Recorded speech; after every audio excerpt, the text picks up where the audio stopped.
প্রথমেই চুরি ডাকাতিতে রাজনীতিতে চিটিংবাজিতে এরা সর্বপ্রথম স্থান অধিকার করেছে। এদের সূক্ষ্ম পরিকল্পনা কি করে আমাদের পশ্চিমবঙ্গের সংখ্যালঘু সম্প্রদায়কে বিভাজন করেই আমরা মসনদে থাকবো, এদের একটাই পরিকল্পনা। এদের কখনো সংখ্যালঘুদের এক করতে দেবে না, এদের একটাই চক্রান্ত। একটা কথা চিন্তা করে দেখুন, তৃণমূল কংগ্রেস সৃষ্টি হয়েছিল কংগ্রেস থেকে, তাহলে এখানে কি বুঝলাম? কংগ্রেসের গর্ভজাত সন্তান তৃণমূল কংগ্রেস, এদের শিরা উপশিরায় কংগ্রেসের রক্ত প্রবাহিত হচ্ছে। কিন্তু এখানে তারা পালিত হয়েছে কোথায়? বিজেপির কাছে। বিজেপির কালচার এদের মধ্যে আছে, দাদা দিদির মধ্যে কোনো ফারাক নেই। তারা যেমন এক নয় তন্ত্র, এরাও তেমন এই পশ্চিমবাংলায় এক নয় তন্ত্র করার চেষ্টা করছে। এরা ভালোভাবে জানে সংখ্যালঘুদের এদের বিভাজন না করতে পারলে আমরা কখনো এই পশ্চিমবঙ্গে অধিকারে থাকবো না, এটা চরম সত্য কথা। এই জন্যেই কখনোই এরা এই সংখ্যালঘু সম্প্রদায়কে এক করতে দেবে না, কখনোই করতে দেবে না। এরা সমস্ত অকাজ কুকাজের মধ্যে এই সংখ্যালঘুদের সামনে এগিয়ে দেয়, যত বদনাম এই সংখ্যালঘুদের করতে দেয়। কেন? নিজেই খেলায় আর মেলায় মেতেছে, যত খেলা মেলায় মেতেছে আর যত দোষ হচ্ছে এই দাঁড়িয়ে টপিওয়ালাদের। এটা চলতে দেবো না।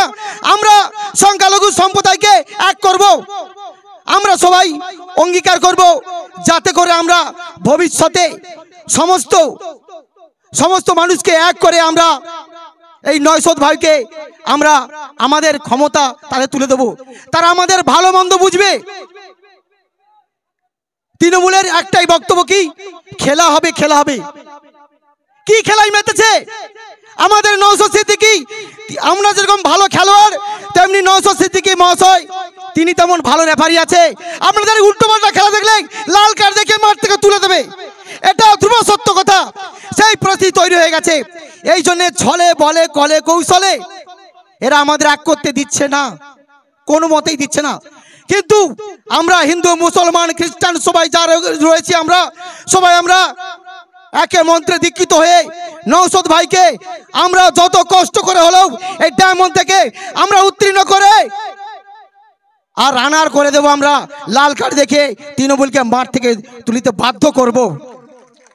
আমরা দেখে হয়তো অবাক হয়ে যাচ্ছেন যে আমি বৈষ্ণব লোক, কেন আমি লড়ছি। আমরা এমন একটা ভারতবর্ষে জন্মেছি, আমরা ছোটবেলায় বিদ্যাসাগরের ওয়া ক খ পড়েছি, বর্ণ পরিচয় পড়েছি, রবীন্দ্রনাথের ছোট কোখা বলে ওয়া পড়েছি। আমাদের সেই কালচার আছে।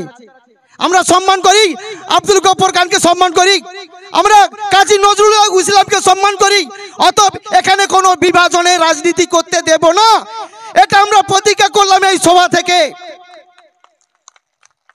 তাই সমস্ত যারা সংখ্যালঘু সম্প্রদায় যারা এসেছেন, মা ও বোনেরা যারা এসেছেন, আপনাদের কাছে আপনাদের যাতে এক হন, আপনারা দাদা এসে গেছে, আমি বেশি কিছু বলবো না।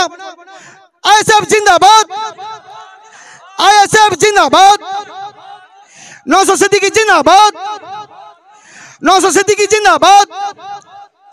আমাদের সংগ্রাম, আমাদের সংগ্রাম, নওশাদ সিদ্দিকী সংগ্রাম, নওশাদ সিদ্দিকী সংগ্রাম, ছোট ভাইয়ের সংগ্রাম, নওশাদ সিদ্দিকী সংগ্রাম, আইএসএফ সংগ্রাম, আইএসএফ এর সংগ্রাম, বড় ভাইয়ের সংগ্রাম, খেটে মানুষের সংগ্রাম, ছাত্র যুব সংগ্রাম, মা বোনেদের সংগ্রাম, ভাইজানের সংগ্রাম, আইএসএফ এর সংগ্রাম, আইএসএফ এর সংগ্রাম, নওশাদ সিদ্দিকী সংগ্রাম। কান পাতলে শুনতে পাই নওশাদ সিদ্দিকী মুসলমানের দল, মৌলবাদী দল। সেই জায়গায় আপনি একজন হিন্দু সম্প্রদায়ের মানুষ হয়ে এখানে কেন? আমাকে দেখে কি মনে হয় আমি মুসলিম?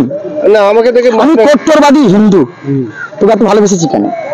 ভালোবাসা, যে ভালোবাসে তাকে ভালোবাসা যায়। তাকে ভালোবাসতে হয়।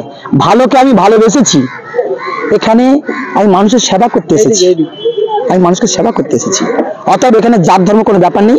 প্রকৃতপক্ষে যদি ভালো মানুষ কেউ থেকে থাকে, আমার মনে হয় রাজনৈতিক এমন ধরনের মানুষ দরকার, নওশাদ সিদ্দিকীর মতো মানুষের প্রয়োজন আছে। তবে মানুষের, জনগণের, সাধারণ মানুষের সেবা হবে। কিন্তু আমরা এর আগে জনমত সমীক্ষায় ডায়মন্ড হারবারে এসেছিলাম, অধিকাংশ নন মুসলিম সম্প্রদায়ের মানুষরা তারা অভিষেক বন্দ্যোপাধ্যায়কে চুজ করেছে। সেই জায়গায় আপনি আজকের তিলক কেটে এসেছেন, কি ব্যাপার বলুন, কেন এসেছেন বলুন? আমি নিজে প্রার্থী ছিলাম, আমি কিন্তু আমাদের গ্রাম, আমাদের কাকদ্বীপ ব্লক শ্রীনগর গ্রাম পঞ্চায়েত, আমি নিজে প্রার্থী ছিলাম। আমাকে অনেক চেষ্টা করেছে আটকাবার জন্য, কিন্তু আটকাতে পারেনি। আমি তো কোনো রাজনৈতিক দলের লোক নয়, কিন্তু আমি কেন ভালোবেসেলাম, মানুষের সেবা করার জন্য এসেছি আমি। আমাদের সেবা করার সুযোগটা দিতে হবে। আমি নিরপেক্ষ মানুষ, আর মানুষকে সেবা করতে এসেছি। একটা কথা চিন্তা করুন, কাজী নজরুল ইসলাম তিনি বলেছেন, একই বৃন্তে দুটি কুসুম, হিন্দু মুসলমান, হিন্দু তার নয়ন মানে মুসলিম তার প্রাণ। তাহলে কি তার কথাটা কি ভুল? যদি এই কথাটা ভুল হয়ে থাকে তাহলে আয়েশার তো ভুল হয়ে যাবে, তাই না? আমরা কাজী নজরুল ইসলামকে যেমন ভালোবাসি, আব্দুল গফফর খানকে যেমন ভালোবাসি, বিদ্যাসাগরকে যখন ভালোবেসে থাকি, রবীন্দ্রনাথ ঠাকুরকে যেমন ভালোবেসে থাকি, তেমনি ভাবে নওশাদ সিদ্দিকীকে ভালোবাসি আমরা। আমরা দেখলাম যে 22শে জানুয়ারি নরেন্দ্র মোদী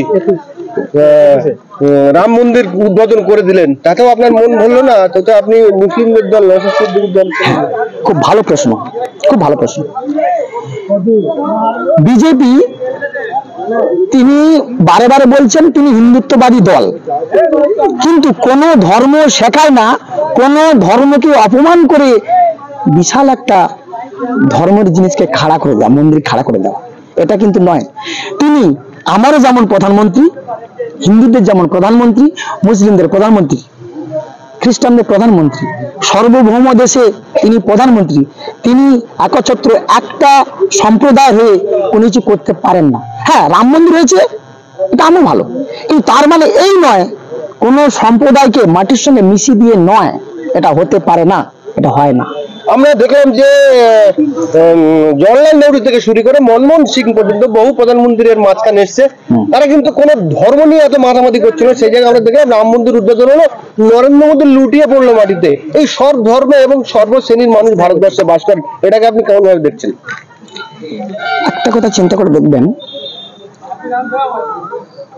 আমাদের যিনি প্রধানমন্ত্রী রয়েছেন বা পশ্চিমবঙ্গের যিনি আমাদের মুখ্যমন্ত্রী রয়েছেন, যেমন কংগ্রেস থেকে হয়েছে তৃণমূল কংগ্রেস, তেনার জন্মদাতা বলতে গেলে তৃণমূল কংগ্রেসের কংগ্রেস জন্মদাতা।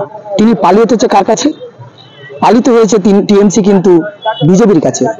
বিজেপির কালচার কিন্তু তৃণমূলের কাছে আছে। বিজেপি যেমন হিন্দুত্ববাদী দল, তেমনি ভাবে তৃণমূল কিন্তু সেম। আপনাদের মন্ডকা করার জন্য 500 টাকা দিচ্ছে, কিন্তু ওরা জানে, তৃণমূলটা জানে যে মুসলিমদের বিভাজন না করলে, সংখ্যালঘুদের বিভাজন না করলে তারা কখনো মসনদে থাকতে পারবে না পশ্চিম বাংলায়, এটা কিন্তু তারা জানে।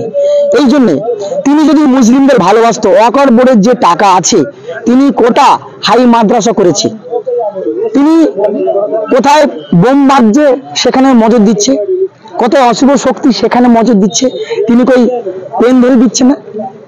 তিনি কই তাদের আমাদের যে সংখ্যালঘু সম্প্রদায়ের মধ্যে থেকে কই এর উকিল, ব্যারিস্টার, মাস্টার এরকম হচ্ছে না? ওর দিকে 500 টাকা দিয়ে বলছে তোমরা বাড়িতে থাকো, কাজকর্ম করো, আমার কাছে ভাতা নাও। আমার পক্ষ থেকে একটাই বক্তব্য, আমরা আপনার ভাতা নেব না, আর আপনাকে ভোট আমরা দেব না। রাম মন্দির করে দিল প্রধানমন্ত্রী, সেটাকে অনুসরণ করে দীঘাতে পুরী জগন্নাথের আদলে আমাদের মমতা ব্যানার্জি মন্দির করে দিচ্ছেন। তা সত্ত্বেও আপনি হিন্দু সম্প্রদায়ের, সনাতন ধর্মের মানুষের নওশাদ সিদ্দিকীর হাত ধরছেন, কি বলবেন? একটা কথা জানবেন, আমি বলেছি একটা কথা, প্রকৃত ধার্মিকরা কোনো অন্য ধর্মকে অপমানিত করে না, সমস্ত ধর্মকেই সে সম্মান করে, এটাই নিয়ম। প্রকৃত ধার্মিক হতে হয়।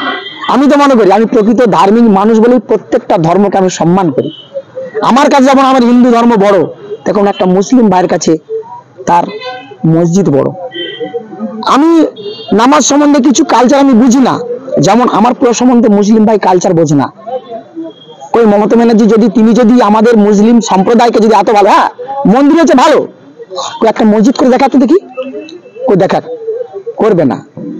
ওনারা জানে যে মুসলিমদের বিভাজন তৈরি করব আর আমি মসজিদে বসে থাকবো, এটাই ওনার কালচার। মোদি আর দিদির মধ্যে কোনো ফারাক নেই, দুজনেই একই।